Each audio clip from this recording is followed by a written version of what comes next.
Magandang araw sa inyong lahat. Ako po si Rian Angel C. Aligato at nandito ako upang pag-uusapan ng isang katanungang alin ba ang mas mahalaga, ang pagiging mayaman o matalino? Maraming nagsasabi na ang yaman ay susi sa magandang kinabukasan at buhay. Ngunit ako'y naniniwala na ang talino ay ang tunay na kayamanan. Dahil ang yaman ay panandalian lamang. Ito ay posibleng mawala kapag ang isang tao ay hindi marunong maghawak ng pera at ang resulta nito ay ang pagkaubos ng kanyang kayamanan. Kaya naman, hindi ako sumasang-ayon ang pagiging mayaman ay mas mahalaga pa kaysa sa pagiging matalino sapagkat ang talino ay nagbibigay ng magandang dulot para sa ating sarili at lalo na sa ating komunidad. Ang pagiging matalino ay nakakatulong sa atin sa maraming pamamaraan. Una, ito ay nagbibigay sa atin ng kakayahang mag-isip ng kritikal at maghanap ng mga solusyon para sa ating suliranin sa ating mga buhay. Pangalawa, ang talino ay nagbubukas ng mga pintuan na mas maraming oportunidad tulad ng mas magandang pangedukasyon, mas mataas na trabaho at mas malawak na pag-unawa sa mundo.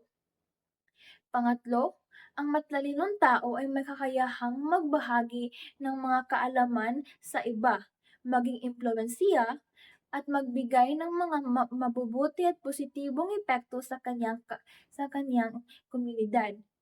Sa panahon ngayon, hindi sapat na ang pera lang.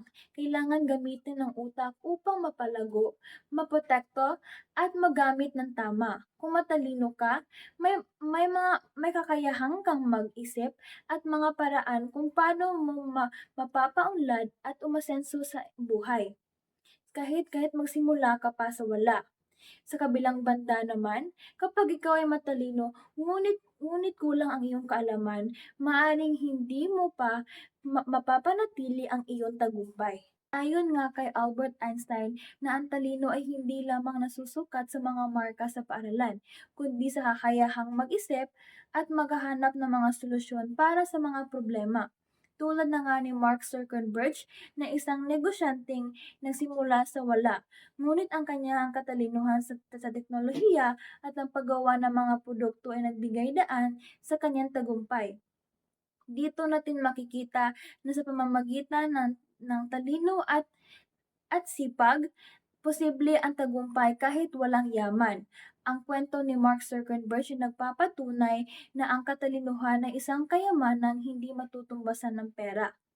Sa huli, ang talino ay isang yaman na hindi hindi mananakaw at hindi nauubos. Ito ay susi sa tunay na tagumpay para sa ating sariling pagunlad at ang pagtulong sa mga ibang tao.